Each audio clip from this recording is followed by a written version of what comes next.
এবার topic 6, trial. Trial মানে বিচার। চার্জ গঠন হয়ে গেল, এবার কি করতে হবে? বিচার। মানে গায়ে হলুদ হয়ে গেছে, পরের দিন কি বরযাত্রী নিয়ে বিয়ে করতে যেতে হবে। এবার বিয়ে শুরু হয়ে গেল। প্রতিফলিত ধারাগুলো কি কি? 193, 241 এ, 247, 248, 265 এ থেকে কে পর্যন্ত, এবং 494 বি। 7টা প্রশ্ন। The code of criminal procedure এর বিধান অনুযায়ী দায়রা আদালত কর্তৃক অনুসৃত বিচার পদ্ধতি বর্ণনা করুন। সবচেয়ে বড় প্রশ্ন আমার সিআরপিসি থেকে। মানে দায়রা আদালত কি কি পদ্ধতি ফলো করবে সেটা। সিআরপিসির দ্বিতীয় তফসিল 8ম কলামে উল্লেখিত বিধান অনুযায়ী। কেন দ্বিতীয় তফসিল আসলো? কারণ 8ম কলামে বলা আছে এই মামলার বিচার কোন কোর্ট করবে, তাই না? জি জি পেনাল কোড এবং বিশেষ আইনসমূহে বর্ণিত যে সকল অপরাধ দায়রা আদালত কর্তৃক বিচারযোগ্য তার অনুসৃত বিচার পদ্ধতি নিম্নে আলোচনা করা হলো। তাহলে দায়রা জজ শুধুমাত্র পেনাল কোডের অপরাধের কি বিচার করে? এর বাইরে কি বিচার করে না? অন্য অপরাধ নাই?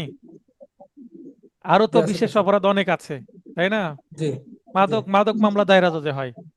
তারপরে এনআইএক্টের মামলার বিচার দায়রা জজে হয়।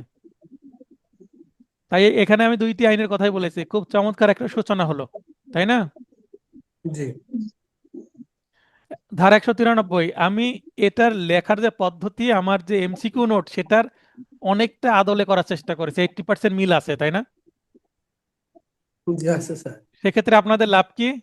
এটা মুখস্থ করতে সুবিধা, এমসিকিউ তো পড়াই আছে কিছুদিন আগে।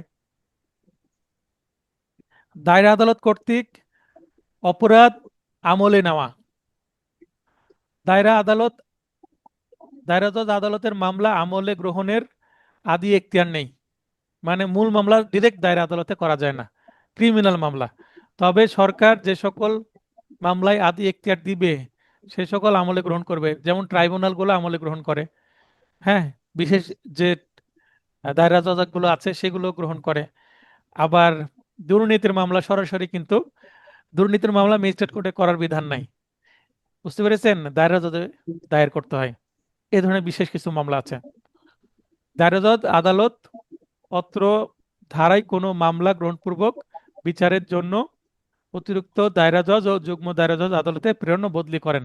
তার মানে দায়রা জজ নিজেও বিচার করতে পারেন, অথবা তার যে হেল্পিং হ্যান্ড বড় ভাই এবং ছোট ভাই আছে, বড় ভাই বলবো না, বড় ভাই নিজেই দায়রা জজ, আর অতিরিক্ত দায়রা জজ হচ্ছে মেজো ভাই, আর যুগ্ম দায়রা জজ হচ্ছে ছোট ভাই। ঠিক আছে? জি স্যার। তা বড় ভাইয়ের চাপ হয়ে যাচ্ছে, এবার মেজো ভাই আর ছোট ভাইকে দিবে যে তোমরা একটু ভাই দেখো, আমি তো একা চাপ নিচ্ছি, তোমরাও তো সরকারের বেতন নিচ্ছ, তোমরা একটু কাজ করো, বসে থেকো না।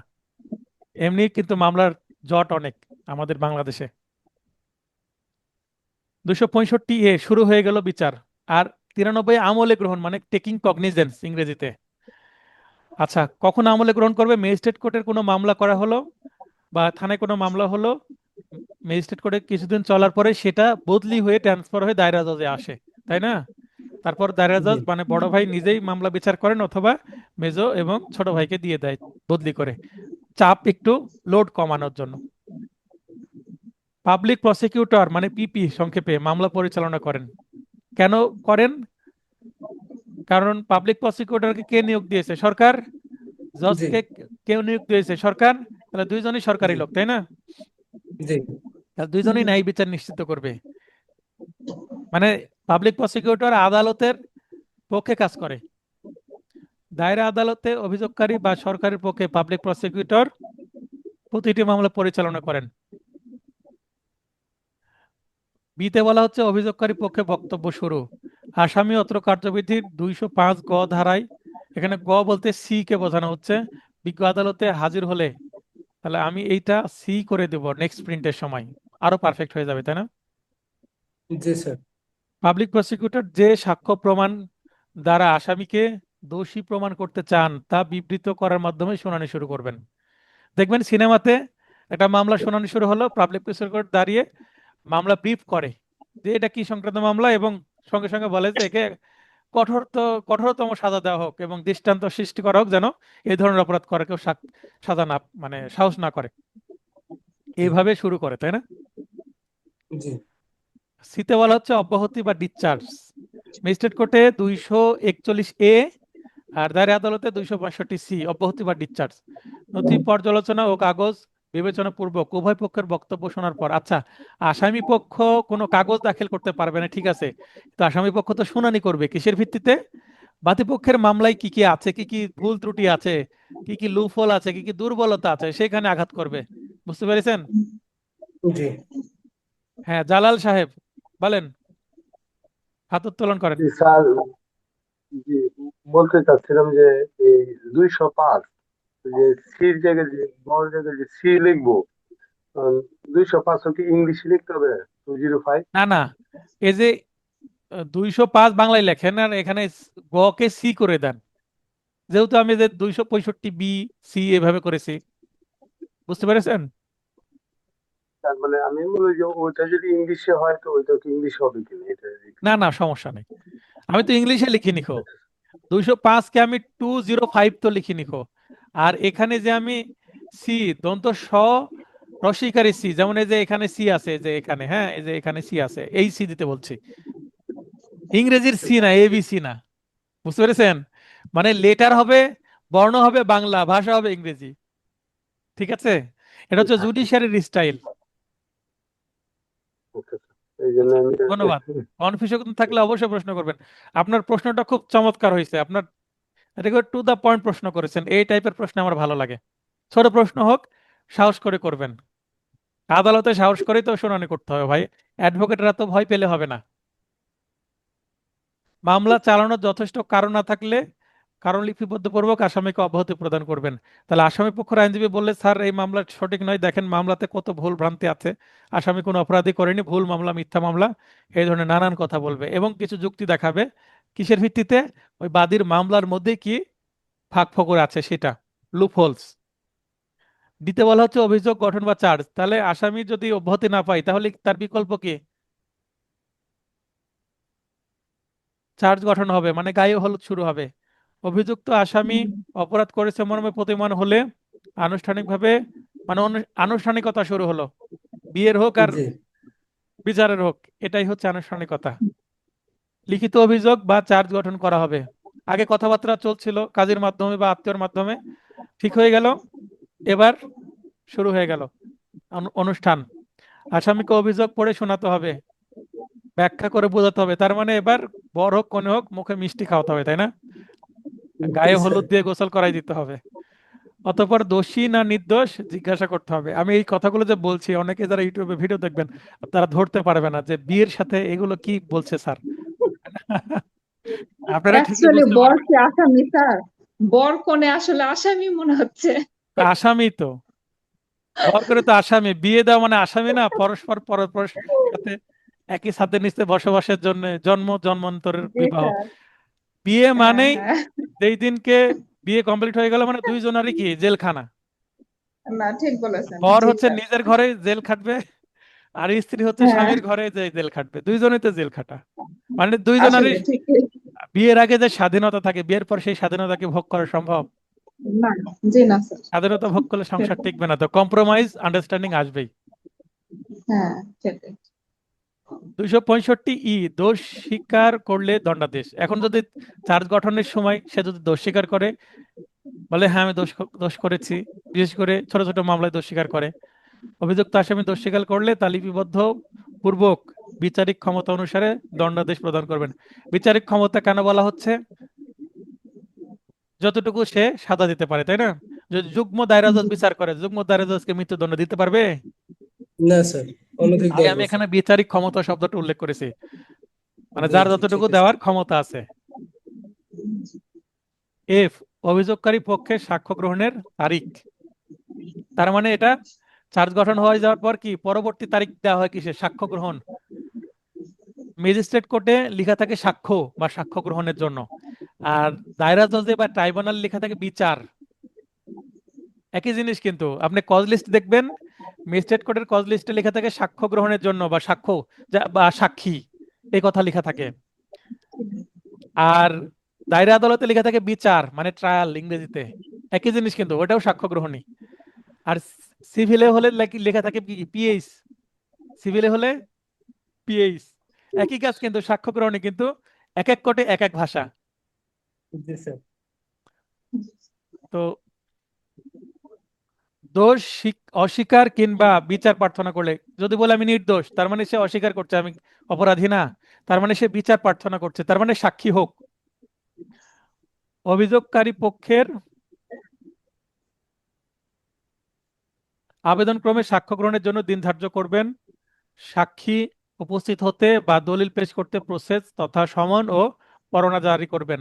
তাহলে দায়রা আদালতে যে কোনো মামলা হলে সাক্ষীদের প্রতি সমন যায়, শুধুমাত্র চেকের মামলা বাদে। বুঝতে পেরেছেন? সমন জি কে নিয়ে যায়? পুলিশ নিয়ে যায়, যে এই মামলায় সাক্ষী আছে অমুক দিনে অমুক কোর্টে 10টার মধ্যে উপস্থিত হইবেন। ঠিক আছে? জি অভিযোগকারী অর্থাৎ প্রসিকিউশন পক্ষের সাক্ষ্য ধার্য তারিখে উপস্থিত সমস্ত সাক্ষীর সাক্ষ্য গ্রহণ করবেন। বিচারিক ক্ষমতা বলে অন্যান্য সাক্ষীর জবানবন্দি গ্রহণ না করা পর্যন্ত জেরা স্থগিত রাখতে পারবেন, অথবা সাক্ষীদের অধিকতর জেরা বা ফার্দার ক্রস এক্সামিনেশন করার জন্য রিকল করবেন। এই খালাস বা অ্যাকুইটাল, আসামির বিরুদ্ধে সন্দেহাতীতভাবে অপরাধ প্রমাণিত হলো না, তাহলে আসামি অপরাধ করেছে মর্মে সাক্ষ্য পাওয়া না গেলে কারণ লিপিবদ্ধপূর্বক তাকে খালাস প্রদান করবেন। হ্যাঁ, তো এরপরে আছে হচ্ছে 265 এখানে বলা হচ্ছে আত্মপক্ষ সমর্থনের আহ্বান। আত্মপক্ষ সমর্থনের আহ্বান, তার মানে সে সাফাই সাক্ষী দিবে, এখানে এটা জিজ্ঞাসা করা, এটা আসামি পরীক্ষা বলা হয়। 265 ধারায় খালাস না হলে আসামিকে আত্মপক্ষ সমর্থনের ও সাক্ষী আহ্বান করবেন কে? জজ সাহেব। আসামি লিখিত বিবৃতি পেশ করলে তা নথিবদ্ধকরণ। এই লিখিত বিবৃতি এটা সাফাই সাক্ষীর অংশ। সাফাই সাক্ষী কিন্তু ওরালি হতে পারে, ডকুমেন্টারি হতে পারে। ঠিক আছে?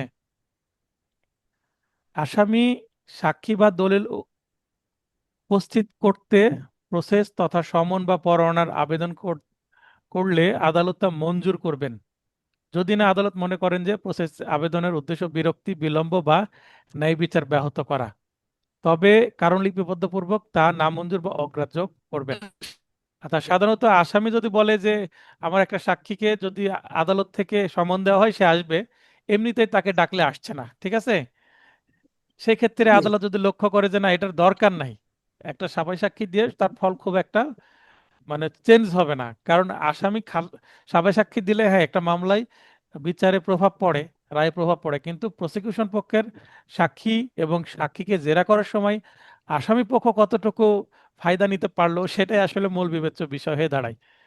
আর্গুমেন্টও কিন্তু খুব একটা কাজে আসে না, কারণ আপনি যদি জেরা জবানবন্দি ভালো কিছু নিয়ে আসতে না পারেন, আর্গুমেন্টে কিন্তু বলার মতো জায়গা থাকবে না। তার মানে আপনার যদি জি থলিতে কিছু না থাকে তাহলে বলার মতো কিছু থাকবে না, ব্যাপারটা এরকম। তো জেরাতে যদি আইনজীবী আসামি পক্ষের ডিফেন্স লয়ার ভালোভাবে যদি ডিফেন্সে ভালোভাবে এলোমেলো করতে না পারে সাক্ষীদের, তাহলে কিন্তু আর্গুমেন্ট ভালো হয় না। হ্যাঁ, শারমিন আপু। স্যার, স্যার এখানে 265 এইচ হবে না স্যার, কে লিখেছেন? আচ্ছা, আমি দেখবো নি এটা। হ্যাঁ, ওই যে এই 1 নম্বরে স্যার। হ্যাঁ, আমি এটা একটু নোট করে রাখছি, দেখে যদি কে হয় কেই থাকবে, আর জি। যদি কে না হয় কি হবে সেটা আমি গ্রুপে দিয়ে দেবো, এবং ভিডিও এডিট করার সময় আচ্ছা। সেটা আমি অন্য কালারে দিয়ে দেবো। জি হ্যাঁ, জি। আচ্ছা, ধন্যবাদ ঠিক আপু। আছে। একটু চেক করতে ওকে। হবে, হ্যাঁ এই মুহূর্তে সেকশন তো অনেক মনে রাখা যায় না, আর এখন বাজে প্রায় 12:30 পার হয়ে গেছে। কিছুক্ষণ আগে আবার একটু অন্য আচ্ছা, ঠিক জগৎ আছে। থেকে আমরা ঘুরে আসলাম। হ্যাঁ, জি স্যার, তাড়াতাড়ি ক্লাস শেষ করেন। জি। আচ্ছা, যেতে বলা হচ্ছে যুক্তিতর্ক বা আর্গুমেন্ট। এবার উভয় পক্ষের জবানবন্দি জেরা শেষ, আসামি পক্ষের সাক্ষীদের যদি থাকে জবানবন্দি গ্রহণপূর্বক পাবলিক প্রসিকিউটর যদি থাকে, মানে আসামি পক্ষের সাক্ষীরা সাধারণত থাকে না, 1000টার মধ্যে একটা মামলাতে সাফাই সাক্ষী হয়, আর 999 মামলাতেই হয় না, তার বক্তব্যের সারসংক্ষেপ পেশ করবেন। আসামি বা তার উকিল পাবলিক প্রসিকিউটর এর বক্তব্যের উত্তরদানের অধিকারী হবেন, তবে শর্ত থাকে যে আসামির উকিল আইনগত কোনো প্রশ্ন উত্থাপন করলে পাবলিক প্রসিকিউটর আদালতের অনুমতিক্রমে উক্ত বিষয়ে পুনরায় বক্তব্য পেশ করতে পারবেন। তার মানে এক পক্ষ বলল, আরেক পক্ষ বলল, আবার যদি প্রথম পক্ষ বলতে চায় তাহলে পরপক্ষ আবার বলতে পারবে, মানে এভাবে একাধিকবার বলা যাবে, এরকম একটা টার্ন বাই টার্ন। 65 কে খালাস অথবা দণ্ডাদেশ এর রায়। এবার রায় রায় কি হবে, হয় খালাস নাহলে দণ্ডাদেশ, তাই না? জি যে কোনো একজন জিতবে, ড্র তো হবে না, আর ড্র হয় মানে রায়ে ড্র হতে পারে। ড্র কখন হয়, যখন আপোষ হয়। হ্যাঁ, কম্পাউন্ডেড। জি যখন উভয় পক্ষ আপোষ করে তখন ড্র হয়, তখন দুইজনই জিতে যায়, তাই না?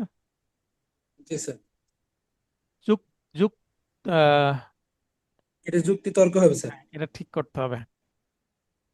যুক্তিতর্ক ও আইনগত প্রশ্ন যদি থাকে শ্রবণের পর বিজ্ঞ আদালত মামলার রায় প্রদান করবেন। রায়ে আসামি খালাস পেতে পারে।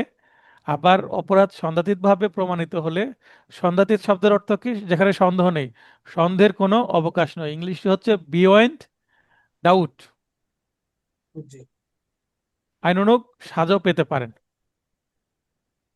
উপরোক্ত পদ্ধতিতে সিআরপিসি এর বিধান অনুযায়ী দায়রা জজ আদালত, দায়রা জজ আদালত বলতে তিন প্রকার আদালতকে কিন্তু বোঝাচ্ছে: যুগ্ম, অতিরিক্ত এবং দায়রা জজ। ফৌজদারি অপরাধ আমলে গ্রহণের পর চার্জ গঠনের মাধ্যমে বিচার কার্য শুরু করেন এবং তা সাধারণত আসামি খালাস বা দণ্ডাদেশের মাধ্যমে মামলার বিচার নিষ্পত্তি করে থাকেন। ঠিক আছে, তার মানে এতক্ষণ আমরা দায়রা জজের বিচারের পুরো কাজকর্ম, মানে পুরো কর্মযজ্ঞ শিখলাম, তাই না? জি স্যার। এবার 241 এ ধারার বিধান মতে আসামিকে অব্যাহতি প্রদানের বিষয়ে বিচারিক হাকিম, হাকিম বলতে এখানে ম্যাজিস্ট্রেট, হাকিমের ইংরেজি কি, ম্যাজিস্ট্রেট, কি কি বিষয় বিবেচনা করবেন। তাহলে অব্যাহতি দেওয়ার জন্য কি কি দেখবেন, তার মানে চার্জের সময় কি কি আসামি পক্ষের কাগজপত্র দেখবেন না, শুধু মামলার কাগজপত্র দেখবেন। 241 এ ধারা বিধান মতে আসামি পক্ষের আইনজীবী আসামিকে উক্ত অপরাধ হতে অব্যাহতি প্রদানের প্রার্থনায় দরখাস্ত দাখিল পূর্বক শুনানি করলে আসামিকে উক্ত অপরাধ হতে অব্যাহতি প্রদানের বিষয়ে হাকিম বা বিচারিক হাকিম বা ম্যাজিস্ট্রেট, যেটাই বলি না কেন, বা বিচারক নিম্নরূপ বিষয়সমূহ বিবেচনা করবেন। তার মানে কনসিডারেশনে কি নেবেন, সিআরপিসির 173 ধারায় দাখিলকৃত পুলিশ প্রতিবেদন, 173 ধারায় পুলিশ চার্জশিট বা এফআরটি দাখিল করে। অত্র কার্যবিধির 161 ধারায় তদন্তকারী কর্মকর্তা যে সাক্ষীর বিবৃতি নিয়েছে 161। আবার আসামি দোষ স্বীকার করলে সেই দোষ স্বীকারোক্তি যদি থাকে জুডিশিয়াল নথিতে, সেটা জুডিশিয়াল রেকর্ডে যদি থাকে, ভিকটিমের চিকিৎসার কাগজপত্র মানে এমসি, সুরথাল প্রতিবেদন, ময়নাতদন্ত বা পোস্টমর্টম রিপোর্ট, মেডিকেল রিপোর্ট, এটা কিন্তু অলরেডি আমরা পড়েছি অন্যভাবে, হ্যাঁ, অন্য প্রশ্নে এটা ঘুরিয়ে আসছে। কোনো সাক্ষ্যের বিষয় বিশারদের মতামত মানে এক্সপার্ট ওপিনিয়ন। নালিশি মামলার ক্ষেত্রে মামলার রুজুর সময় নালিশি দাখিলীয় নালিশ, আচ্ছা নালিশি মামলা বলতে সিআর মামলা, সিআর মামলায় রুজু, রুজু মানে কি, ফাইলিং, ফাইলিং এর অনেকগুলো বাংলা আছে। ফাইলিং বা মামলা শুরু, রুজু করা, দাখিল করা, দায়ের করা, সাবমিট করা একই কথা। বা সূচনা করা বা শুরু করা বা মামলা করা, সাধারণ ভাষায় আমি মামলা করেছি, তার মানে মামলা রুজু করেছি, দাখিল করেছি, ফাইলিং করেছি, নানান ল্যাঙ্গুয়েজ আছে। আহ, দাখিলীয় নালিশ, নালিশের ইংলিশ হচ্ছে কমপ্লেন্ট, বা যে অভিযোগপত্র বা যে দরখাস্ত দিয়ে মামলা শুরু হলো ও তার সাথে দাখিলীয় অন্যান্য দলিয়াদি। তো এই যে একটা সিআর মামলা দাখিল করলে অবশ্যই কি কি লাগে, ফরিয়াদির এনআইআইডির ফটোকপি লাগে, মাস্ট। হাইকোর্ট রিসেন্টলি নির্দেশনার কারণে এনআইডির ফটোকপি ছাড়া মামলা হবে না। অনেক সময় এনআইডির ফটোকপি না থাকলে জন্ম নিবন্ধনের ফটোকপি দেওয়া যাবে, সেক্ষেত্রে শর্ত হচ্ছে অবশ্যই 18+ হতে হবে। কারণ 18+ না হলে সে কি লিগালি ডিজেবল হয়ে যায়, কি করার জন্যে, মামলা করার জন্যে। বুঝতে পেরেছেন? জি নাবালক মামলা করতে পারে না, লিগালি ডিজেবল, তাই না? আমরা তো পেনাল জি জি। তামাদ আইনের 6 ধারায় এটা জানি। Legal disability sir. রাষ্ট্র বনাম নজরুল ইসলাম, এর আগে আমরা যেটা পড়লাম সেটাই, যে আসামির কাগজপত্র দেখবে না, শুধু বাদীর কাগজপত্র দেখবে, তাই না? জি এটা স্যার। প্রবলেমেটিক প্রশ্ন আকারে আমরা দেখলাম না অন্য একটি জি স্যার, টপিকের অন্য আন্ডারে। টপিকে স্যার। জি স্যার। খালাস ও এই অব্যাহতির মধ্যে পার্থক্য কি? আচ্ছা, পার্থক্য এমন একটা মজার প্রশ্ন, যেখান থেকে দুইটা, খালাস এবং অব্যাহতির মধ্যে পার্থক্য যখন পড়বেন, এই পার্থক্যের মাধ্যমে দুইটা টপিক খুব ডিপলি কিন্তু বোঝা যায়। হ্যাঁ, তো পার্থক্য যত পড়বেন তত আপনি কিন্তু দুইটার মধ্যে যে কন্ট্রাস্ট সেটা ভালো বুঝতে পারবেন। কালো এবং সাদার মধ্যে পার্থক্য বোঝা যাবে যখন পাশাপাশি থাকবে সেটা। হ্যাঁ, যে কতটা এটা আচ্ছা কতটা বেশি কালো আর এটা কতটা বেশি উজ্জ্বল। তেমনি খালাস আর অব্যাহতির পার্থক্য যত বুঝবেন তত এই দুইটার বিষয়বস্তু সম্পর্কে আরো গভীর জ্ঞান অর্জন করতে পারবেন। তার মানে দুইটা বিষয় জানার জন্য পার্থক্য একটা ভালো কি টুল বা পদ্ধতি। তাই স্যার, এর পার্থক্য আগের প্রশ্নটা স্যার, বলেন। স্যার এর আগের প্রশ্নটা আপনার ওই যে চিকিৎসা সংক্রান্ত কাগজ যদি দুই জায়গায়, মানে একটা 4 নম্বর পয়েন্টে দেখেন আর একটা 7 নম্বর, তাহলে এই যে এমসি, এটা কি 7 নম্বরটা স্যার, মেডিকেল রিপোর্ট? আচ্ছা, চিকিৎসা সংক্রান্ত কাগজাত আমি বলছি যেমন আপনি প্রেসক্রিপশনকে আমি সেটা বোঝাচ্ছি। হ্যাঁ, আর মেডিকেল রিপোর্ট বলতে এটা প্রপার প্রেসক্রিপশন না, এটা হচ্ছে ছাড়পত্রকে বোঝাচ্ছি। হ্যাঁ, আবার আচ্ছা মেডিকেল আচ্ছা রিপোর্টও দেয়। হ্যাঁ, মানে চিকিৎসা শেষে এটা দেওয়া হয় তদন্তের পর। চিকিৎসা কাগজপত্র যেমন আপনি এক্স রে করেছেন, জি জি আল্ট্রাসোনোগ্রাফি করেছেন, এগুলাও কিন্তু দেওয়া যায়, তাই না? মামলা করার সময় আচ্ছা যে স্যার হাড় ভেঙে জি গেছে, জি এক্স রে কাগজ দিলাম, আল্ট্রাসোনোগ্রাফি করা হয়েছে, যে পেটে আঘাত করে ভিতরে রক্তক্ষরণ হচ্ছে, বুঝতে পারলাম। জি জি আর জি মেডিকেল স্যার, জি রিপোর্ট স্যার। হচ্ছে এটা কোর্টের মাধ্যমে আসে, আর ভিকটিমের কাছে থাকে হচ্ছে চিকিৎসার কাগজ। দুটোর পার্থক্য বুঝলেন? আচ্ছা আচ্ছা, তো আছে তাহলে কোর্টের মাধ্যমে যেটা আছে 7 নম্বর পয়েন্টের মেডিকেল রিপোর্টটা হচ্ছে এমসি। এমসি। আর জি চিকিৎসা কাগজপত্রকে এমসি বলা হয়, কিন্তু এটা আনঅথেন্টিক, জি অথেন্টিক জি না। ঠিক আছে, জি স্যার, ঠিক বুঝতে আছে স্যার। পেরেছেন? ওটাকে জি এমসি স্যার। বলে আর প্র্যাকটিক্যাল নলেজে, কিন্তু আসলে আইনত ওটা এমসি না। জি খালাস ঠিক বা আছে। একুইটাল ও অব্যাহতি বা ডিসচার্জের মধ্যে পার্থক্য আমি কেন ইংলিশ যুক্ত করে দিয়েছি, যদি ইংলিশে প্রশ্ন করে তাহলেও আপনি স্যার পারবেন। ইংলিশে। অনেকের তো আবার জি জানা নাও থাকতে পারে খালাসের ইংরেজি একুইটাল, তাই এটার মাধ্যমে হেল্প হয়ে গেল। বেকসুর জি খালাস, বেকসুর খালাস শব্দের অর্থ কি? মানে কোন কসুর মানে কি? অপরাধ। আর বেকসুর জি মানে স্যার। কোনো অন্যায় করেনি। এবং অভিযোগ থেকে অব্যাহতি, ফৌজদারি কার্যবিধির দুটি আইনি পরিভাষা। পরিভাষা মানে টার্ম, ইংরেজি টার্মটা আমরা ভালো বুঝি। জি সাক্ষ্য প্রমাণের ভিত্তিতে আসামি কখনো অভিযোগ থেকে অব্যাহতি পায়, আবার কখনো বেকসুর খালাস পেয়ে থাকে। সিআরপিসির সংশ্লিষ্ট বিধানের আলোকে বেকসুর খালাস এবং অভিযোগ হতে অব্যাহতি এর মধ্যে পার্থক্য নিরূপণ করা হলো বা পার্থক্য করা হলো বা পার্থক্য নিম্নে আলোচনা করা হলো। ল্যাঙ্গুয়েজ আপনার এক, জি ধারাভিত্তিক পার্থক্য। 245 ধারায় ম্যাজিস্ট্রেট আদালত ও 265 কে ধারায় দায়রা জজ আদালত আসামিকে খালাস প্রদান করে থাকেন। আবার মামলা সাক্ষ্য গ্রহণের পূর্বে 247, 248 বা 294 বি আসামি খালাস পেতে পারে। পক্ষান্তরে ম্যাজিস্ট্রেট আদালত অত্র কার্যবিধি 202 এর বি ও 141 ধারায় এবং দায়রা জজ আদালত 265 সি ধারায় অব্যাহতি প্রদান করেন, তাই না? তার মানে জি এখানে আমাদের দুইটা কোর্ট আলোচনা করতে হচ্ছে, ম্যাজিস্ট্রেট কোর্ট এবং দায়রা আদালত, ম্যাজিস্ট্রেট কোর্ট এবং সেশন জি কোর্ট। দুইটার ভিত্তিতে এই দুইটা বিষয়কে আমাদের আলোচনা করতে হচ্ছে। সংজ্ঞা কি? সাক্ষ্য প্রমাণের ভিত্তিতে বিচারের পূর্বে আসামিকে অভিযোগ থেকে মুক্তি দেওয়া হলে তাকে অব্যাহতি বলে। মানে বিচার শুরুর আগেই, মানে গায়ে হলুদের দিনই বিয়ে ভেঙে গেল, আর বিয়ে হলো না, ঠিক আছে? আচ্ছা জি স্যার। অন্যদিকে সংশ্লিষ্ট মামলার সাক্ষ্য প্রমাণাদি গ্রহণের পর, মানে বিয়ে হয়ে গেল, মানে সাক্ষ্য প্রমাণ জেরা জবানবন্দি হয়ে গেল, আসামি নির্দোষ প্রমাণিত হয়ে ছাড়া পেলে তাকে খালাস বলে। এখন এটাকে তালাকের সাথে তুলনা করতে পারেন। বিয়ের পর সংসার করলো আর সংসার টিকলো না, আবার খালাস হয়ে গেল, মানে তালাক হয়ে গেল। তাহলে তালাক কখন হয়, বিয়ের আগে না পরে? পরে। পরে। তো অবশ্যই পরে স্যার। আর অব্যাহতি কখন মানে গায়ে হলুদ কখন হয়? বিয়ের আগে স্যার, বিয়ের আগে। মানে এটা অব্যাহত। জি বুঝতে পেরেছেন? ওটা অব্যাহতি, আর খালাস হচ্ছে তালাক। এভাবে মনে রাখলেও হবে। খালাস মানে তো ওই যে বিবাহ বন্ধন থেকে ছাড়িয়ে যাওয়া। আমরা এই যে জি জি এখন অনেক মিম কালচার হয়ে গেছে না ফেসবুকে, যে জি বিয়ে মানে অশান্তি, আর যদি ওয়াইফ একটু বাবার বাড়ি বেড়াতে যেতে চাইতে স্বামী খুব খুশি, তাই না? তো সেটার একটু মানে এটা সেন্স অফ হিউমারের কথা বলছি। যে ব্যক্তি মন্তব্য করেছেন ওনার হয়তো বা সেন্স অফ হিউমার আমাদের সেন্স অফ হিউমারের সাথে ম্যাচ করছে না। আমি ইয়ং মানুষ, যতদিন আছি মজা করব। আমি যদি এই সেন্স অফ হিউমার না রাখি, এই রাত 1টা পর্যন্ত স্টুডেন্ট ক্লাস করতে পারে না? আমি ক্লাস করার মতো না, না, না, স্যার সম্ভব পরিস্থিতিতে না। থাকবো? আমারই তো বোরিং লাগবে। জি স্যার। আপনাদের রিটেন পরীক্ষার সম্ভবত আগেই স্টেরিটেরিং সংক্রান্ত আমার কিছু ভিডিও চলে আসবে। হ্যাঁ, এক আচ্ছা সিনিয়র জুডিশিয়াল ম্যাজিস্ট্রেট, উনি আমাদের রাজশাহীতে ছিলেন, উনি বদলি হয়ে এখন সাব জাজ বা যুগ্ম জেলা ও দায়রা জজ হয়েছেন। ওনার অনুরোধে ওনার কিছু বই এবং কিছু বিচারিক সিদ্ধান্ত, যেটা উনি গল্প আকারে লিখেন ফেসবুকে, প্লাস ওনার বই আছে। তো ওনার সাথে আমার কথা হয়েছে রিসেন্টলি। স্টোরি টেলিং, আমার ভিডিও ওনার ভালো লেগেছে। ভিডিও দেখে উনি আমাকে প্রস্তাব দিয়েছে যেন ওনার গল্পগুলো আমি স্টোরি টেলিং আকারে 10 থেকে 15 মিনিটের মধ্যে উপস্থাপন করি। তো এটা আমার জন্য তো একটা বড় অপরচুনিটি, তাই না? অবশ্যই স্যার। তো স্টোরি টেলিং এর কথা কেন বলছিলাম, স্টোরি টেলিং এই যে গল্প করছি বলেই তো গল্পের ছলে একটা বেজে যাচ্ছে বুঝতে পারছি না, না হলে আমারও শরীর তো ক্লান্ত আছে, তাই না? কোর্ট করে আসছি, জি কুরিয়ার করছি, বাজার করছি, 2বার বাজারে যেতে হয়েছে।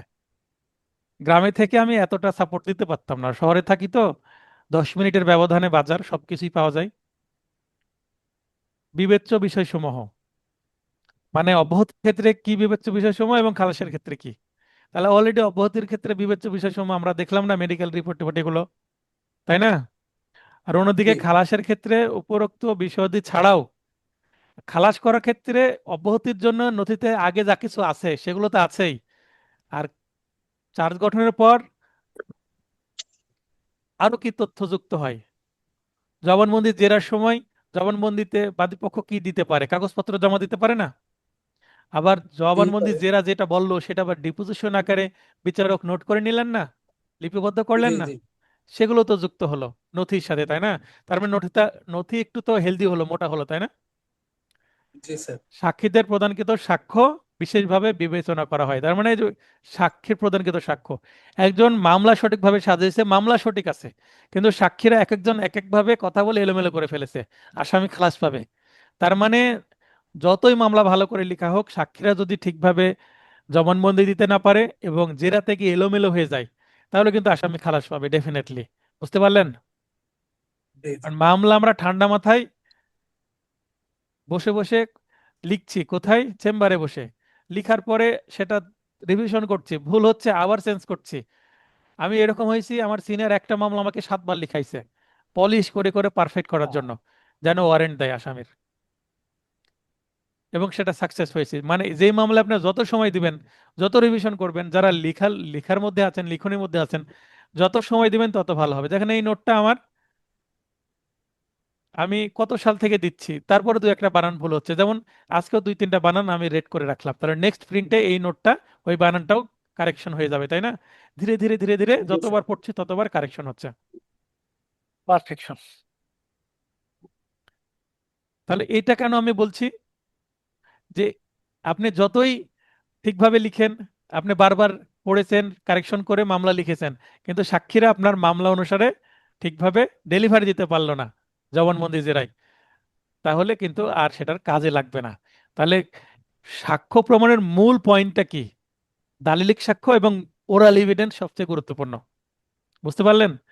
জেরা জবানবন্দিতে জি কে স্যার। কি বললো সেটা, আসামির দাখিলীয় বিষয়াদি, আসামি যে কিছু দাখিল করলো সেটা আসামির দাখিলীয় বিষয়াদি অব্যাহতির ক্ষেত্রে বিবেচনা নেওয়ার সুযোগ নেই, কিন্তু খালাসের ক্ষেত্রে আসামির দাখিলীয় মানে দলিলাদি বা মৌখিক বক্তব্য বিবেচনা নেওয়ার সুযোগ আছে সাফাই সাক্ষীর সময়।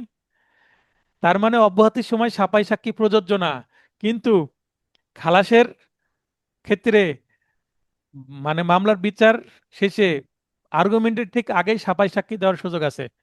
মানে খালাসের ক্ষেত্রে সাফাই সাক্ষী বিবেচনা নেওয়ার সুযোগ আছে। এটা কিন্তু এমসিকিউ আসার মতো প্রশ্ন, তাই না? জি জি প্রমাণ, অব্যাহতির ক্ষেত্রে আসামির বিরুদ্ধে আনীত অভিযোগের কোনো ভিত্তি নেই, এটি প্রমাণ করতে হয়। মানে অভিযোগের কোনো ভিত্তি নেই, মানে আমার প্রাইমা ফেসি নাই বা মামলার মেরিট নাই, মেরিটলেস মামলা। আসামির নির্দোষিতা প্রমাণ করার দরকার হয় না। কোথায়?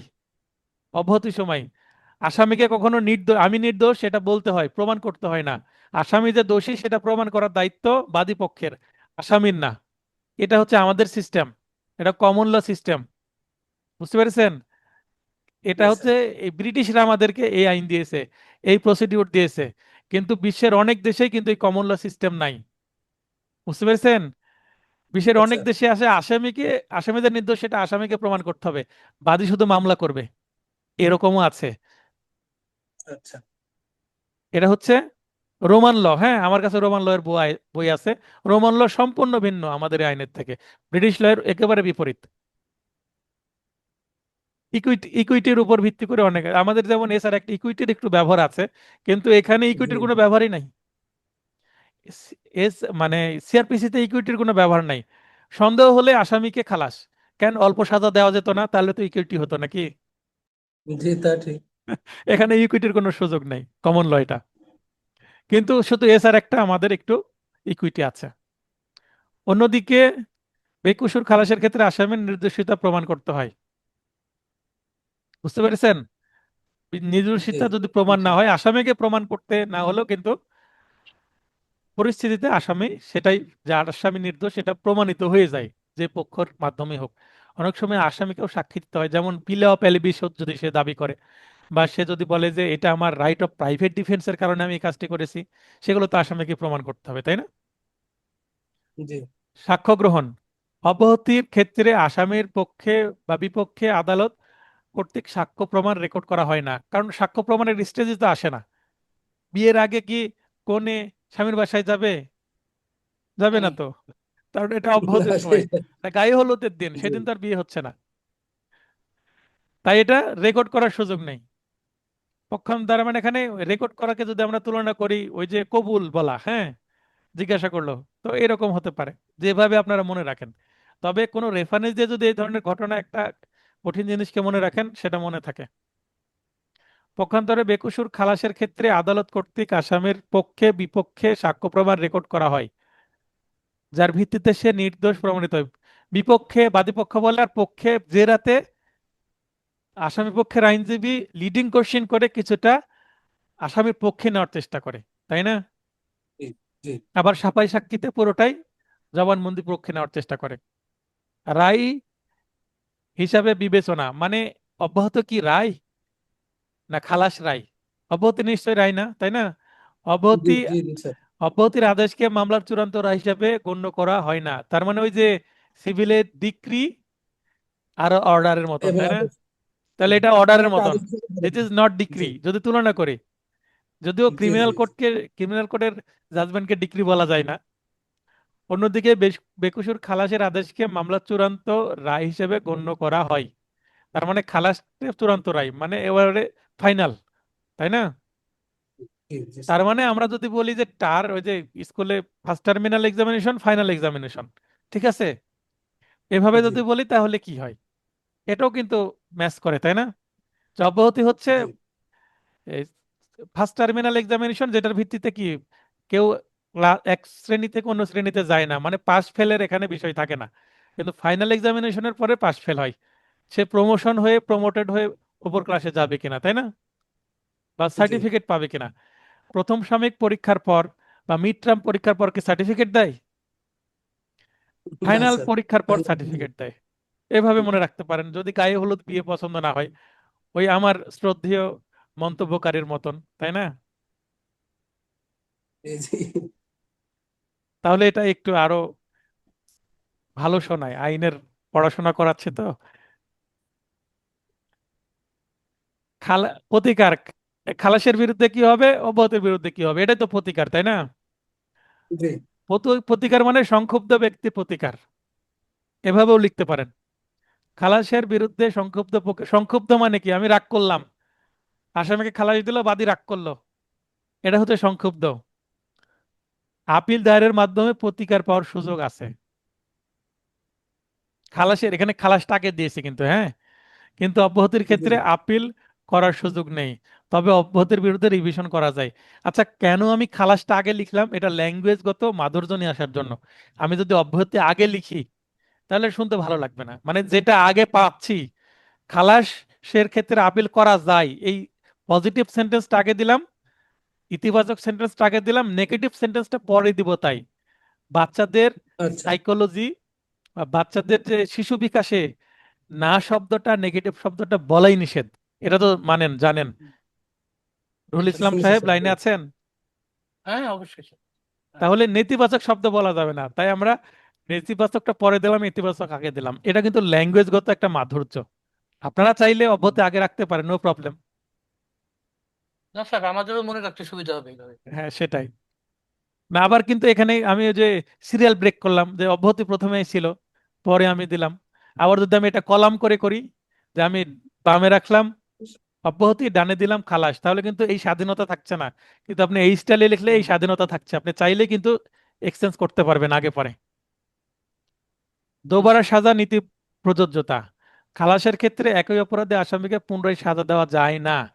খালাস হলে ডাবল জিওপার্ডি কি হয়, কাজ করে। কিন্তু অব্যাহতির ক্ষেত্রে পুনরায় মামলা করতে বাধা নেই। কেন বাধা নেই? এখানে একটু ব্যাখ্যা দিই। এখানে কেন আমি বিয়ের উদাহরণ দিই, মনে করেন গায়ে হলুদের দিন কোনো মেয়ের বিয়ে ভেঙে গেল, তারপরে হিন্দু হলে তাকে কি বলে, লগ্নভ্রষ্টা নাকি? লগ্ন ভ্রষ্টাচার। লগ্নভ্রষ্ট একটা মেয়ে।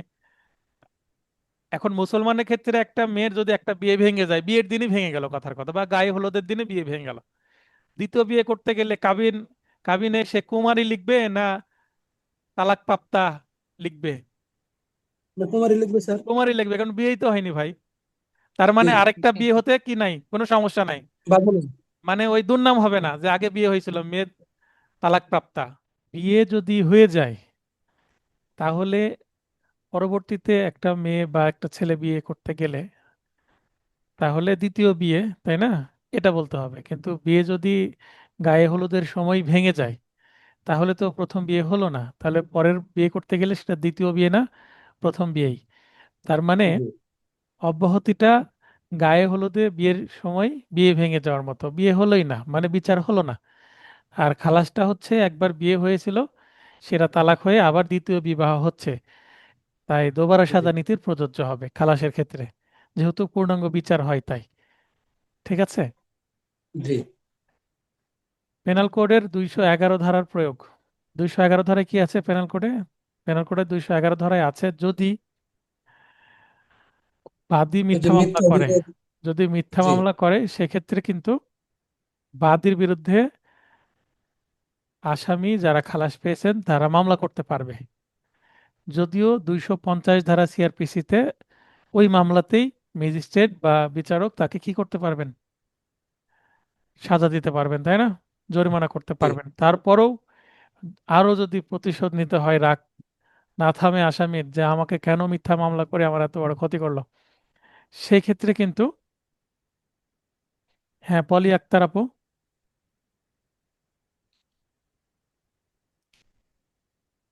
স্যার, আসসালামু আলাইকুম। হ্যাঁ ওয়ালাইকুম আসসালাম। স্যার, আমার প্রশ্নটা হচ্ছে যে এটা যে কোনো একটা মামলায় যদি করে, যেটা আপনি বলতেছেন যে এটা পুনরায় বিচার করা যায়, এটা যে কোনো মামলা, ধরেন নারী নির্যাতনের মামলা শুরু করলো, তারপরে হচ্ছে যে মাঝপথে সেটা মানে কোনো কারণে সেটা অফ হয়ে গেল, মানে আসামি খালাস পেয়ে গেল, বিচার হইলো না, মানে আহ না, সাক্ষী আসামি এগুলো কোনো আসামি কিছু হইলো খালাস না, তো পেয়ে গেল, এটাও আবার করা যাবে? আসামি খালাস পেয়ে গেল, না, খালাস না, অব্যাহতি, অব্যাহতি, সরি, অব্যাহতি অব্যাহতি। চার্জের আগে অব্যাহতি পেতে হবে। তাহলে ওই ঘটনাকে কেন্দ্র করে, তাহলে মনে করেন যে একটা তারিখ দেখালো যে 5 মে 2026 সালে আমাকে এইভাবে অত্যাচার করেছে, ওকে। তাহলে ওই সেম তারিখ দিয়ে সেম ঘটনায় সেম এমসি ব্যবহার করে সেকেন্ড মামলা অব্যাহতির ক্ষেত্রে চলবে, কিন্তু খালাস পেয়ে গেলে সেম ঘটনা সেম আসামির বিরুদ্ধে সেম এমসি ব্যবহার করে করা যাবে না। বোঝা গেল?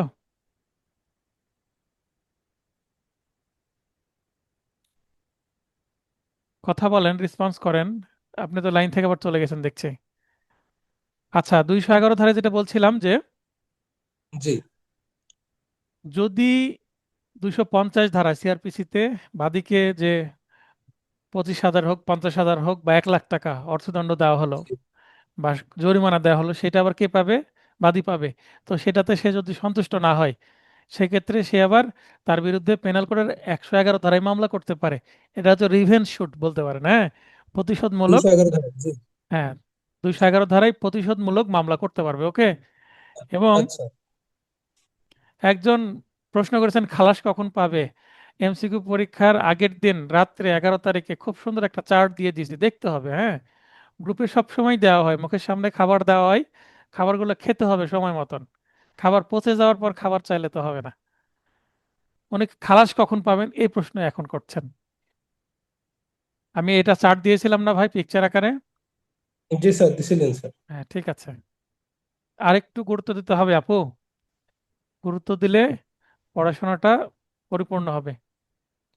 তো যেটা বলছিলাম আমি, দেখেন দুইটা প্রশ্ন আসলো, আর আমি এই 10 নম্বরে আটকে গেছি, এর সামনে যেতেই পারছি না। তো যখন আমি একটা আলোচনা করছি, আলোচনা করার পর যখন থামবো তখন প্রশ্ন করবেন বা মেসেজ করবেন, কিন্তু আলোচনা মাঝখানে যখন মেসেজ করবেন বা প্রশ্ন করবেন, তখন আলোচনাটা আসলে আপনাদেরও ভালো লাগবে না, বোঝা যাবে না, অন্যরাও বিরক্ত হবে। আবারও বলি, 211 ধারা হচ্ছে প্রতিশোধমূলক একটা মামলা, যে মামলায় আসামিরা মিথ্যা মামলায় খালাসের পরে বাদীকে শিক্ষা দেওয়ার জন্য উল্টো বাদী হয়ে ওই বাদীকে আসামি করে মামলা করে। মনে করেন রহিম মামলা করেছিল রানা সহ তার 4 ভাই বোনের মধ্যে বিরুদ্ধে, ঠিক আছে? জি রহিম মামলা জি। করলো রানার রানার ভাই রানার বোনদের বিরুদ্ধে, 4 জনের বিরুদ্ধে। এবার তারা সবাই খালাস। এবার রানা কি করবে? রহিমের বিরুদ্ধে মামলা করবে। কত ধারায়? 211 ধারায়। যদিও সদর। 250 সিআরপিসিতে হয়তো বা রহিমকে 50,000 টাকা বা 1 লক্ষ টাকা অর্থদণ্ড দেওয়া হয়েছে এবং জরিমানা দেওয়া হয়েছে, যেটা কম্পেনসেশন, অর্থদণ্ড না জি। কিন্তু। অর্থদণ্ড হলে আচ্ছা সরকার পায়, যেটা হচ্ছে ফাইন। আর আচ্ছা। জরিমানা যদি দেওয়া হয়, কম্পেনসেশন দেওয়া হয়, তখন তখন সেটা বাদী পায় বা ভিকটিম পায়, এটা মনে রাখবেন। পয়েন্ট টু বি জি নোটেড, জি, খুবই ঠিক আছে। গুরুত্বপূর্ণ। জরিমানা পাবে হচ্ছে ক্ষতিপক্ষ, মানে ক্ষতিগ্রস্ত পক্ষ, মানে ভিকটিম। ক্ষতিগ্রস্ত পক্ষ। জি। আর ফাইন করলে সেটা সরকার পাবে, সরকার। যেটা জি অর্থদণ্ড। দণ্ড মানে সরকার সেটা পাবে। ক্লিয়ার? জি। জি স্যার। এখন কেন দণ্ড দেওয়া হয়, অর্থদণ্ড কেন দেওয়া হয়? একটা ব্যক্তিকে 5 বছরের কারাদণ্ড দিল এবং একটা অ্যামাউন্ট অর্থদণ্ড দিল, তাকে জেলখানে রেখে খাওয়াতে হবে না? খাওয়ার টাকা জি কোত্থেকে স্যার। আসবে? কিছু অর্থদণ্ড দিলে তার টাকা থেকে খাওয়া জি দাওয়া স্যার। করানোর ব্যবস্থা করা যাবে। এটা মনে রাখার একটা টিপস বা লজিক, তাই না? যে জি ঘুঘুর ঘুঘুর তেলে ঘুঘু ভাজতে হবে, তাই না? জি যদিও এটার জন্য অবশ্যই বাজেট থাকে, কিন্তু বিচার বিভাগ থেকে যদি এটা আসে তাহলে সমস্যা কি, তাই না? জি। তো এটার পাওয়ার পরে জরিমানা 50,000 বা 1 লাখ পাওয়ার পরেও বাদী যদি মনে করে আমার প্রতিশোধ পূরণ হয়নি, আমি আরো মামলা করব, তাকে আমি জেল খাটাবো। তাহলে খালাসের ক্ষেত্রে পেনাল কোড এর 211 ধারার বিধান মোতাবেক খালাসপ্রাপ্ত আসামি ফরিয়াদির বিরুদ্ধে, ফরিয়াদি মানে বাদী, মিথ্যা মামলায় হয়রানি করার অভিযোগে মামলা করতে পারে। কিন্তু অব্যাহতিপ্রাপ্ত আসামি 211 ধারায় মামলা দায়ের করতে পারে না। কেন? অব্যাহতি পেলে মামলাতে কি হয় না? বিচারই হয় না। তার মানে সে বেকসুর, খালাস হলে মিথ্যা মামলা হলো এটা প্রমাণ হয়। কিন্তু অব্যাহতি কিন্তু একটা সত্য, বা যে মামলাতে কি আছে, মেরিট আছে, মামলা প্রাইমা মেরিট আছে, ফেসি আছে, মেরিট। হ্যাঁ, সেই মামলাতে অব্যাহতি পেতে পারে আসামি, তাই না? কারণ পরিপূর্ণ বিচার সেখানে হচ্ছে না, বিচারের জি আগে সেটা শেষ হয়ে যাচ্ছে, তাই না? জি। বিভিন্ন কারণে। আরেকটা বলি, এর বাইরেও কিন্তু আরেকটা রিমেডি আছে, কি? ম্যালিসিয়াস প্রসিকিউশন, মনে আছে আমাদের জি আইনে? স্যার। জি ম্যালিসিয়াস স্যার। প্রসিকিউশন যদি হয়, এটার বিরুদ্ধে ক্ষতিপূরণে মামলা করা যায় না? জি স্যার, যাই স্যার। এখন আমাকে, আমার বিরুদ্ধে কেউ যদি মিথ্যা মামলা দিয়ে দেয়, সে ফর এক্সাম্পল কেউ যদি আমার বিরুদ্ধে কোনো মিথ্যা মামলা একটা দিয়ে দেয়, এবং সেই মামলা আমি শুধুমাত্র যদি মামলাই দেয়, মানে আমি অব্যাহতি পাওয়ার আগেও যদি মামলা প্রত্যাহারও করে নেয়, তাও আমি কি করতে পারবো? সিভিল কোর্টে মামলা করতে পারে তার বিরুদ্ধে। কিন্তু এই যে দুইশো আচ্ছা এগারো ধারায় মামলা হবে না। খালাস পাওয়ার পর 211 ধারায় মামলা হবে, কিন্তু আপনার সিভিল কোর্টে মামলা করে জরিমানা আদায়ের জন্য যে সিভিল মামলা, সেটা কিন্তু আচ্ছা। উভয় ক্ষেত্রে প্রযোজ্য, খালাস এবং অব্যাহতির ক্ষেত্রে। তাই কিন্তু এই পার্থক্যটা এখানে দিইনি আমি, কারণ পার্থক্য তো না, দুইটা একই। কারণ মামলা হওয়ার সঙ্গে সঙ্গে একটা মানুষের দুর্নাম ছড়িয়ে যায় না? জি, তা যায় তো স্যার। তো সঙ্গে সঙ্গে আমার বিরুদ্ধে কেউ যদি ছোট একটা জিডি বা মামলা করে এবং সেটা যদি প্রকাশ পায়, তাহলে আমার অনেক ক্ষতি হবে না ক্যারিয়ারের? জি জি, তা হয়তো স্যার, ইজ্জত যায়, তো জানাজানি হয়, নিউজ তাহলে হয়। তাহলে জি। মিনিমাম 100-200 কোটি টাকার জরিমানার মামলা করে দেবো আমার বিরুদ্ধে কেউ যদি কোনো মিথ্যা মামলা করার সাহস করে, তাই না?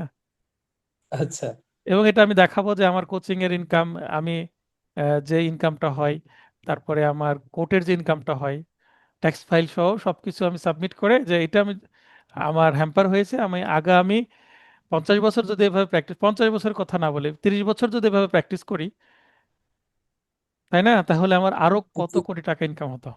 এটা দেখে ওই অ্যামাউন্টটা আমি কি চাইবো। এটা হচ্ছে জরিমানা চাওয়ার মানে ক্ষতিপূরণ চাওয়ার সিস্টেম। তো 100 কোটি 200 কোটি টাকার মামলা হয়ে যায়, কারণ আমি যত বছর বেঁচে থাকবো তত বছর আমি ইনকাম করবো, তাই না? এবং ইনকাম আমার বাড়তেই থাকবে। স্যার তাহলে এখানে যেটা জানলাম যে স্যার সেটা হচ্ছে যে অব্যাহতি তো স্যার মামলা পুরোপুরি নিষ্পত্তি হওয়ার আগে তো একটা আসামি অব্যাহতি পেতে পারে, তাহলে হ্যাঁ, তিনি তখনই মামলা করতে পারে মানে অব্যাহতির ক্ষতিপূরণের। ক্ষেত্রে, অব্যাহতির ক্ষেত্রে না, মামলা হওয়ার পরের দিনই মানে অব্যাহতির ক্ষেত্রেও মামলা করতে পারে, যে আমার বিরুদ্ধে মামলা করে আমার মানে হয়রানি করছে, ঠিক আছে? এইটা সিভিল কোর্টে মামলা করা যাবে, নো প্রবলেম। ঠিক আছে।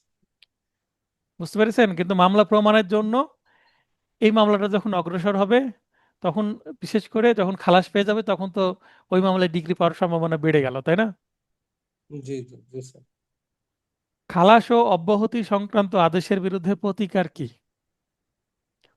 তার মানে দুইটাই আমাকে দেখাতে হবে, দুইটা প্রশ্ন এর মধ্যে, একের মধ্যে দুই, 2 in 1, তাই না? জি খালাস খালাস সংক্রান্ত অব্যাহতি। আদেশের বিরুদ্ধে প্রতিকার 417 ধারায় আছে, আপিল দায়ের করার নিম্নরূপ, হ্যাঁ, বিধান আছে।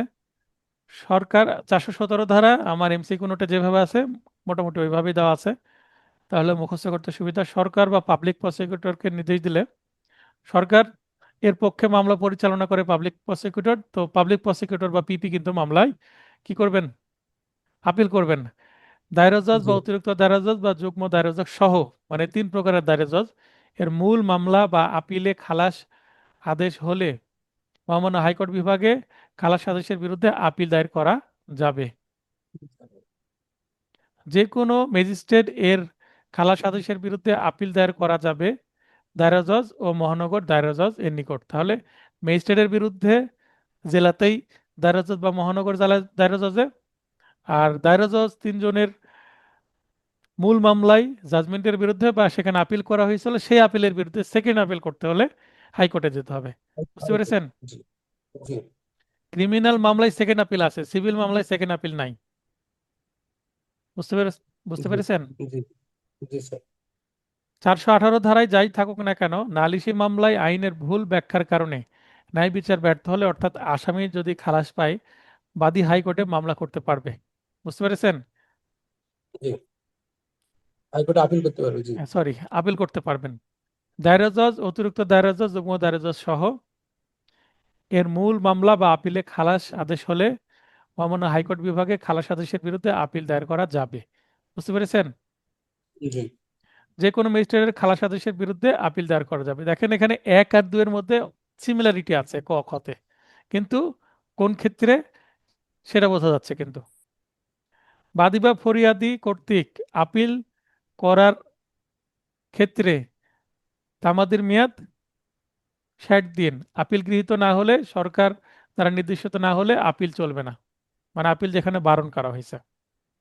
জি অব্যাহতি সংক্রান্ত আদেশের বিরুদ্ধে প্রতিকার একটাই, রিভিশন, এতটুকুই শেষ। বুঝতে পেরেছেন? জি ম্যাজিস্ট্রেট স্যার। কোর্টের বিরুদ্ধে হলে দায়রা জজে, দায়রা জজের বিরুদ্ধে হলে হাইকোর্টে, তাই তো? জি আচ্ছা, প্রবলেমেটিক প্রশ্ন একটা। হত্যার অভিযোগে একটি মামলায় অভিযুক্ত, তাহলে এখানে কি? আসামি। আসামি স্যার। অভিযোগ গঠনের সময় অব্যাহতি চেয়ে, আচ্ছা দোলন সাহা বলেন,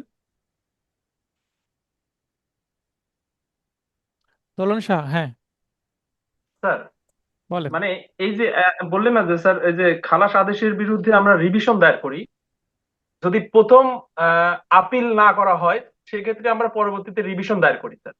না, এইটা যে 12 তারিখে যে প্রশ্ন আসছিল, যে সরকার যদি, স্যার পাবলিক হ্যাঁ, প্রসিকিউটর যদি কি করে, আপিল না আপিল করে না আপিল করে। না করে, সেই ক্ষেত্রে রিভিশন করতে পারবে। সেক্ষেত্রে অভিযোগকারী যদি মানে করে, ও সংক্ষুব্ধ হয়, তাহলে তার প্রতিকার কি, এরকম প্রশ্ন আসছিল স্যার, আমি দিছিলাম রিভিশন।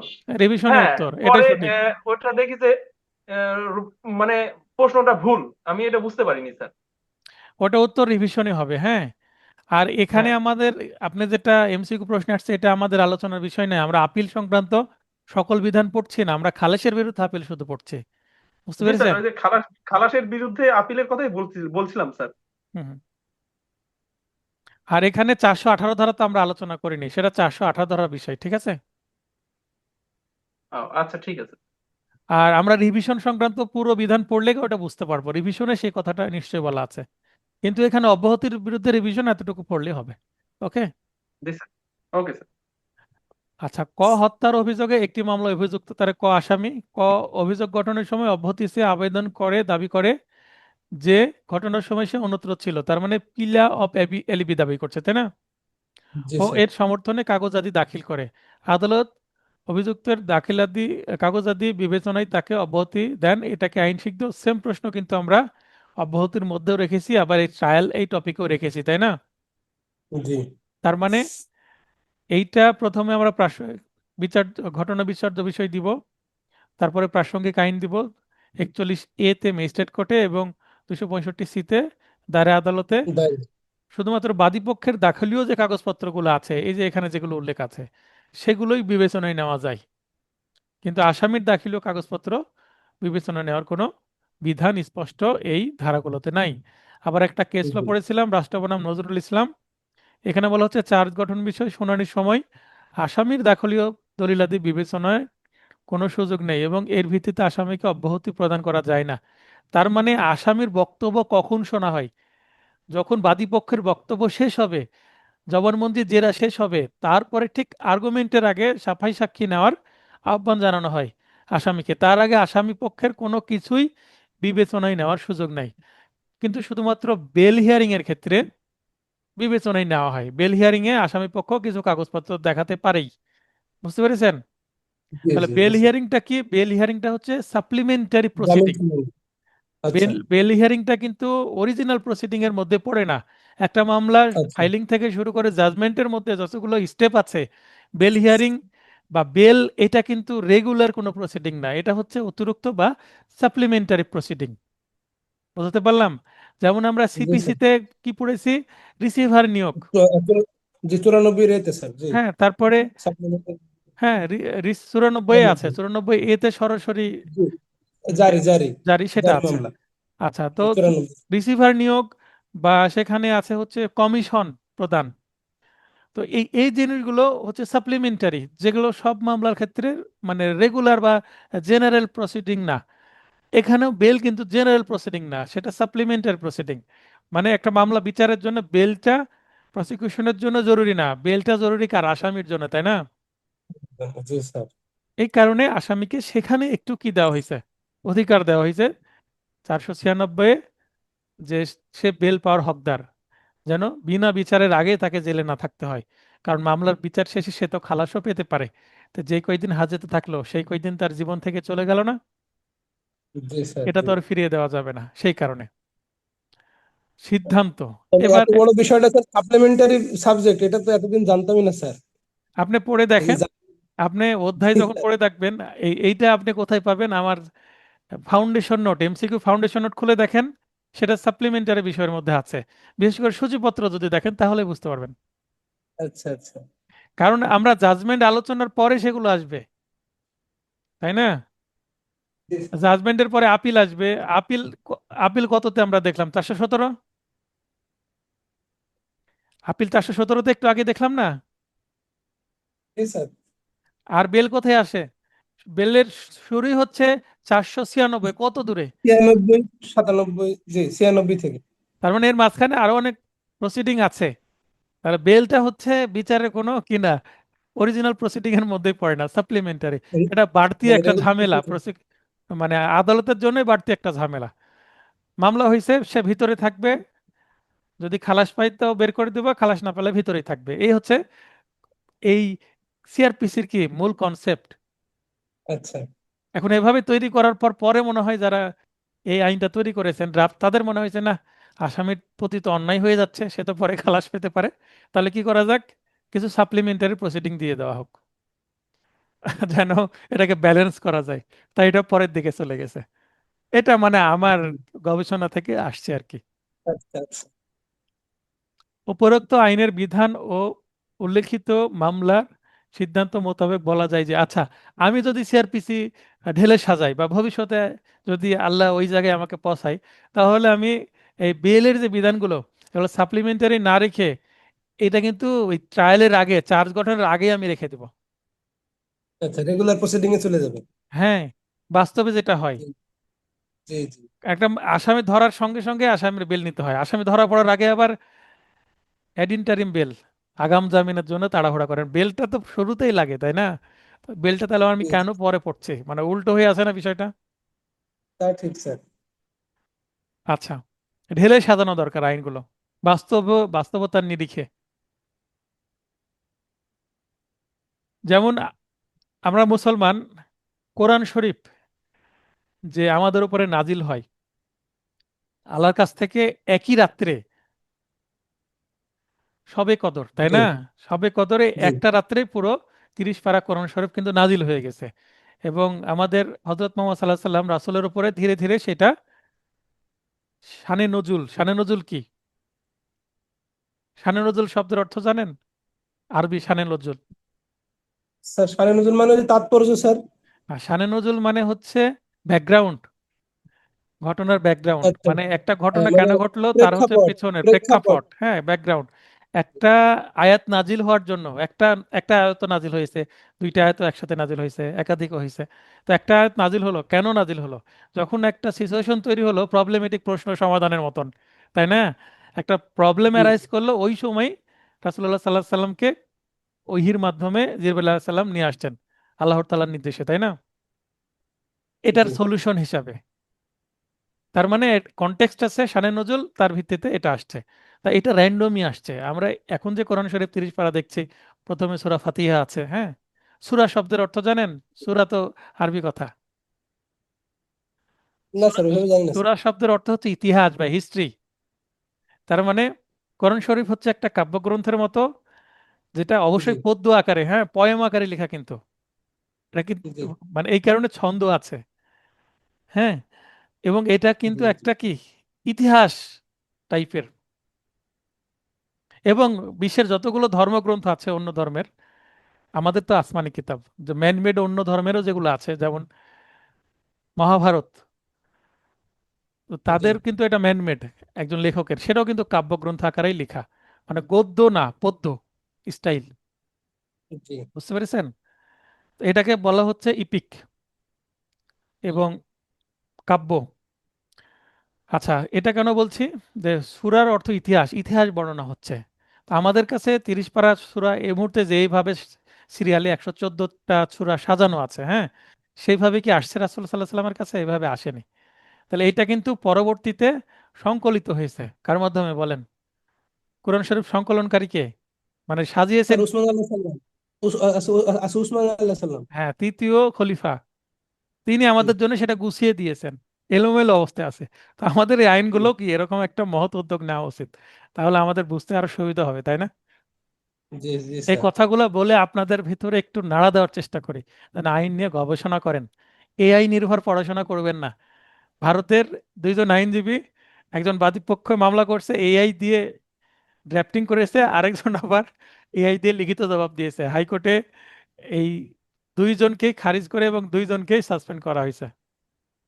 ও মানে আচ্ছা এআই আচ্ছা। দিয়ে করার পর সেটা রিভিশনও করেনি, কি অবস্থা! এটা খুবই রিসেন্ট ঘটনা। তার মানে আইনের গবেষণা করতে এআই কে ব্যবহার করতে পারেন, কিন্তু এআই হচ্ছে সেকেন্ডারি বিষয়, ফার্স্ট আপনাকে বিভিন্ন বই পড়তে হবে, তাই না? জি জি। আমরা তামাদি আইনের মাত্র 29টা ধারা পড়ি, তার মধ্যে দু একটা ধারা আবার বাতিল আছে, আর অনুচ্ছেদ 183টা, আবার সবগুলো লাগে না, একটা ছোট্ট বইয়ের মধ্যে হয়ে যায় যদি আমি বিয়ার এক না বলি। যেমন এইটা কিন্তু একটা তামাদি আইনের বই, হ্যাঁ, এটাও কিন্তু আচ্ছা, মোটামুটি কি, বেশ মোটা বই। মানে খুব একটা মোটা না হলেও ওই শুধু বিয়ার এক নাই যেগুলো চটি বই থাকে ওরকম না, এখানে আলোচনা আছে, কেসলাও আছে। কিন্তু এইটার পেজ সংখ্যা যদি আমি বলি, এটা আমার শিক্ষকের লেখা বই ইউনিভার্সিটির, এটা 281 পৃষ্ঠা, 281 পৃষ্ঠা। এখন তামাদে আইনের বই 2000+ পৃষ্ঠারও বই আছে মার্কেটে। আচ্ছা। বুঝতে পেরেছেন? 2000+, তামাদে আইনে এতটুকু আইন, তো এরকম মোটা বই, হ্যাঁ 2000+ পৃষ্ঠা। চিন্তা করতে পারেন, ওগুলো বই দেখলে আমাদের ভয় লাগবে। আর আমরা জি ওগুলো জি। না পড়ে এখন মানে ছোট্ট একটা বইও পড়তে চাচ্ছি না, এআই নির্ভর হয়ে যাচ্ছে, তাহলে গবেষণা হবে না। তা আপনাদের এই কথাগুলো বলে একটা ভিতরে নাড়া দেওয়ার চেষ্টা করছে যে গবেষণা করতে হবে, তাহলে বোঝা যাবে আইনকে এবং ভবিষ্যতে বড় হওয়া যাবে, তাই না? জি স্যার। তো সিদ্ধান্ত যে হত্যার অভিযোগ অভিযুক্ত আসামি কর্তৃক অভিযোগ গঠনের সময় অব্যাহতি চেয়ে এর সমর্থনে কাগজাদি দাখিলপূর্বক, মানে আসামি যা দাখিল করে দেয় সেগুলো বিবেচনায় নিয়ে তাকে কি কি দিয়েছে, অব্যাহতি দিয়ে দিয়েছে, ডিসচার্জ করে দিয়েছে, তাহলে এটা তো করা যাবে না, তাই না? জি।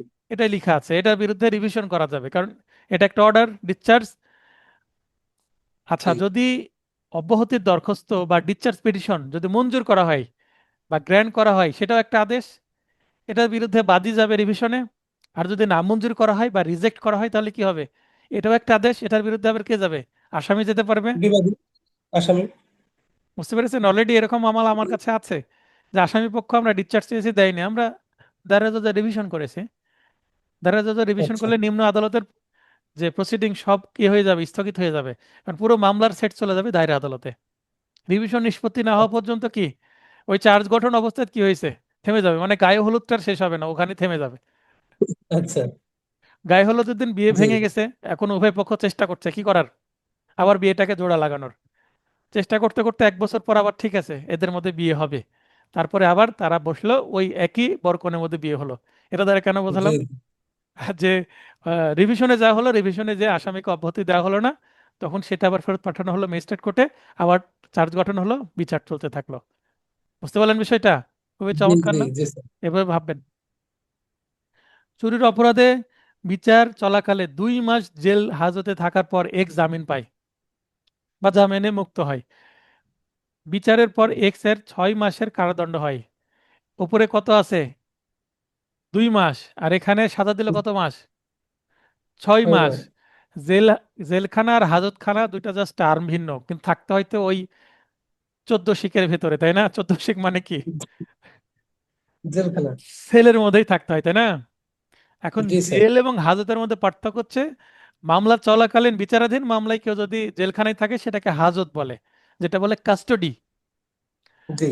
আর মামলার রায় হয়ে গেছে, কনভিকশন হয়েছে, সাজা হয়েছে, দণ্ড হয়েছে, সেন্টেন্স হয়েছে, এরপরে সে যদি একদিনের জন্য জেলখানায় যায় সেটা হবে অ্যাকচুয়ালি জেল, ঠিক বা আছে? কয়েদি। যেটা জি। কয়েদি, ঠিক আছে, কয়েদ খাটা, সাজা জি। ভোগ করা সেটাকে বলে। আর হাজতে থাকা সেটা সাজা ভোগ বলে না, সে যেন পালিয়ে যেতে না পারে সেই কারণে, ঠিক আছে? জি স্যার। আচ্ছা, কিভাবে আপনি এর সর্বমোট সাজার মেয়াদ গণনা করবেন সংশ্লিষ্ট আইনের বিধান উল্লেখপূর্বক আলোচনা করুন। এখন যে মানুষটা ওই 14 শিখের ভেতরে 2 মাস ছিল, 6 মাস সাজা দিলে নিশ্চয়ই 2 মাস মাইনাস করা উচিত হবে কিনা, জি। জি। সেটাই দেখেন। 35 ধারা বিধান মতে দণ্ডপ্রাপ্ত ব্যক্তি হাজতে থাকলে তা কারাদণ্ড হতে কি হয়, বাদ যায়। বাদ- অনেকটা তামাদি আইনের 12 ধারার মতন, তাই না? ওই যে রায়ের এক্সকিউশন নকল প্রসিডিউর। পেতে ব্যয়িত সময় বাদ যাবে, তাই না? তা জি। হাজত জি। খাটার যে সময়টা সেটা বাদ যাবে। তাহলে সিদ্ধান্ত কি? ওই 6 মাস থেকে 2 মাস বাদ দিয়ে তাকে আর 4 মাস ভোগ করতে হবে। খুব সিম্পল, খুব চমৎকার, ছোট্ট। এখানে এই প্রশ্নের উত্তর 3 মিনিটে লেখা সম্ভব, এবং এই 3 মিনিট লিখলে এখানে 5-এ প্রশ্ন আসলে 5ই পাবেন, আমি অন্তত দিব, যদি এই 4টা ঘটনা, বিচার্য বিষয়, প্রাসঙ্গিক আইন, সিদ্ধান্ত এগুলো ফলো করতে পারেন। ঘটনা ও বিচার্য বিষয় এটা তো আপনি সহজে পেয়ে যাচ্ছেন, কোথা থেকে? প্রশ্নের মধ্যে আছে, তাই না? প্রশ্ন থেকে পাচ্ছি। জি। সাদেক ভাইকে লাইন আসার সুযোগ দিচ্ছি, আপনি আসেন।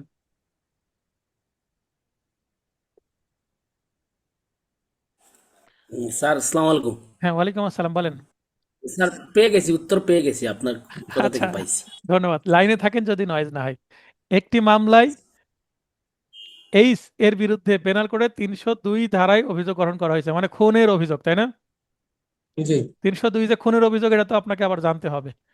সাক্ষ্যে প্রমাণিত হয় যে তার স্ত্রী ডাব্লুকে আঘাত করতে গিয়ে ডাব্লু এর কোলে থাকা তাদের বাচ্চা সি কে আঘাত করে। এটা দেখেন আমরা কি রিটেনে পড়ছি, আবার সেম প্রশ্ন কোথায় আছে, এমসিকিউ আছে না? জি স্যার।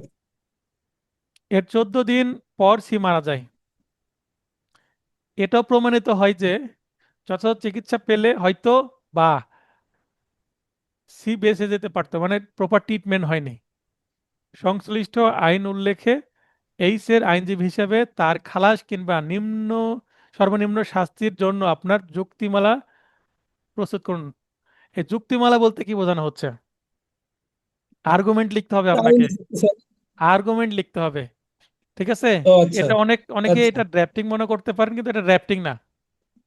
হ্যাঁ, এখানে আর আচ্ছা যুক্তিমালা প্রস্তুত করুন যদি বলা হয়, তাহলে এটা বুঝতে হবে আপনাকে কি লিস্ট আকারে জাস্ট প্রবলেমেটিক প্রশ্নের উত্তর লিখতে হবে। কিন্তু যদি এখানে এ, যদি উল্লেখই দেয় যে যুক্তিমালা প্রস্তুত করুন বলার পর এটা আদালতে সাবমিটের জন্য কি লিখিত যুক্তিমালা মুসাবিদা করুন, মুসাবিদা শব্দ যদি ব্যবহার করে, তাহলে আপনাকে এটা ড্রাফটিং আকারে আদালতের নাম, মামলা নম্বর এই স্টাইলে আসতে হবে, ফরম্যাটটা ওইরকম হয়ে যাবে, ঠিক আছে?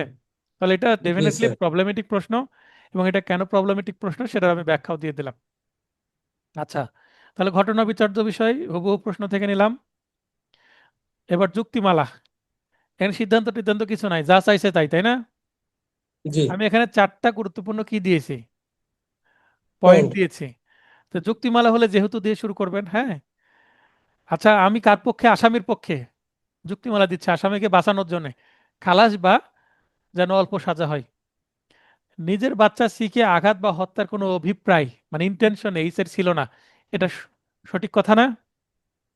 জি এই ব্যক্তিটি যতই কঠোর হোক নিজের সন্তানকে মারতে পারে?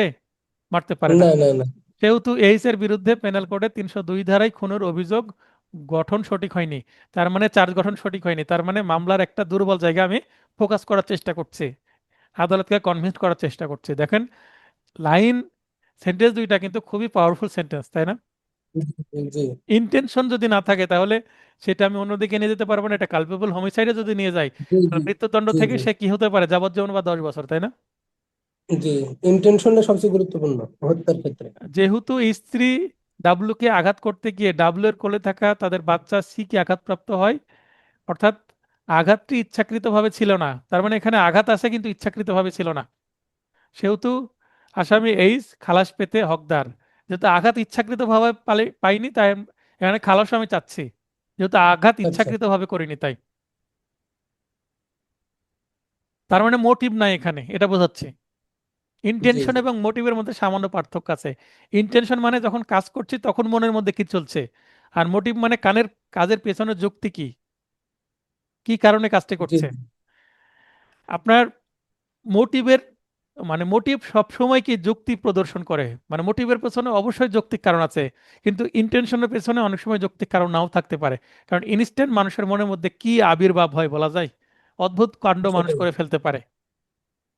তার মানে ইন্টেনশন হচ্ছে ঠিক অপরাধের আগ মুহূর্তে কি তার মনের মধ্যে চলছিল, সেটা হচ্ছে ইন্টেনশন বা অভিপ্রায়, ইচ্ছা। আর মোটিভ হচ্ছে তার পিছনের যে ধারাবাহিকতা বা তার পরিকল্পনা, সেখানে মোটিভ। তার মোটিভ ইনস্ট্যান্ট আসে না, মোটিভ আসতে কি গঠনমূলক একটা সময় নেই, মানে ধীরে ধীরে ধীরে ধীরে মোটিভ তৈরি হয় মানুষের মধ্যে। এটা যখন আপনি ক্রিমিনাল প্র্যাকটিস করবেন তখন আপনি আরো ভালোভাবে বুঝতে পারবেন। আমার নিজে মোটিভ এবং ইন্টেনশন বুঝতে ভালো সময় লেগেছে।